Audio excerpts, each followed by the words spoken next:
Salutations, crustaceans. I'm Lobster, and today we have a different kind of video for you. We caught Fender and Gretsch in a lie, and we're going to expose that today. Let's get to it.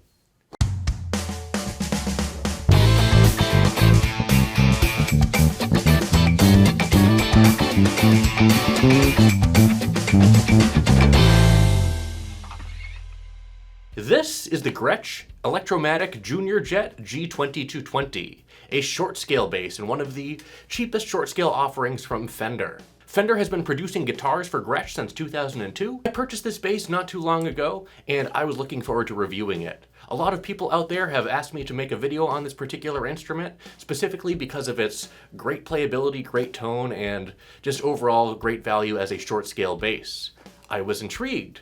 I've played these before at like Guitar Center and stuff and thought they sounded great, however I never got around to owning one. So eventually I bit the bullet, ended up purchasing one, and to my dismay, it was really noisy. Now I did quite a bit of digging to figure out what the source of the noise was. It sounded like single coil hum. However, this bass is marketed as having two Gretsch dual coil humbuckers. Mini hums actually, but they are humbuckers nonetheless, or are said to be humbuckers. The housing appears to be that of a mini humbucker. Why would they lie, especially on a $300 bass? This is a cheap bass, and single coils and cheap instruments are not a detractor. However, having humbuckers in a bass this cheap is definitely a selling point, and they mention it multiple times on their own website. The Gretsch dual coil mini hums give you thunderous tone, yada yada yada. I decided to look into things a little bit further. I opened the control cavity, noticed there was no shielding, and thought, okay, maybe this noise could be attributed to the shielding. However, it was very directional and seemed to be much more in line with that of like single coil hum. I then looked underneath both pickups and saw this. We have two bridge pickups in this bass. There isn't a neck pickup, instead they're both the bridge model. Okay, so why would they still be making noise? I mean, if they were humbuckers, soloed or together, they should be quiet, right? I looked a little bit closer and noticed that the pickups only had two wires. You had your black wire and your white wire, your hot and your ground.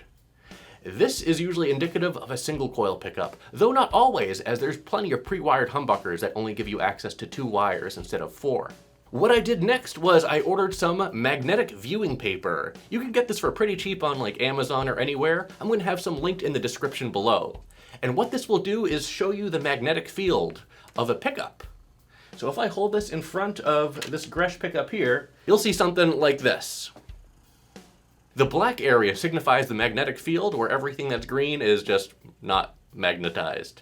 So you can see that there is only a single coil here.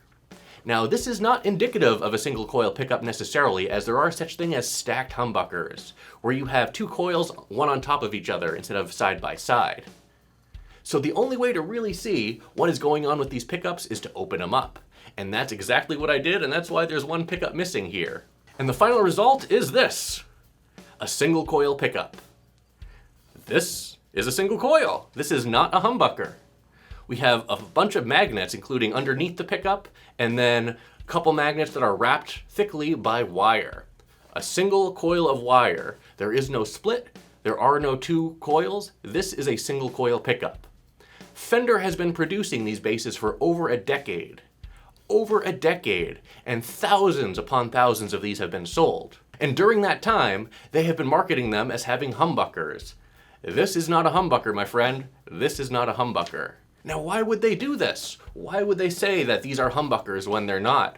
I don't know, but what I do know is that humbuckers, like side-to-side humbuckers, cost twice as much in regards to materials. You have two coils instead of one. You have two sets of magnets instead of one. So each humbucker would essentially be two pickups, but instead they decided to opt for the single coil and deceive their customers by saying that they're humbuckers when they're not. Do these pickups sound bad? No, they sound great. And there's no reason to deceive your customers for a bass at this price point. So why are they doing it, especially for the past decade? These basses have largely remained unchanged since like 2011 or 2012 when they launched. There's also a single pickup model which is stated to have a humbucker. I have not looked into that one at all. However, the G2220, what we have here, the Gretsch Junior Jet 2, is indeed using single coil pickups when being marketed as using humbuckers. And that is deception, that is fraud, and that is wrong.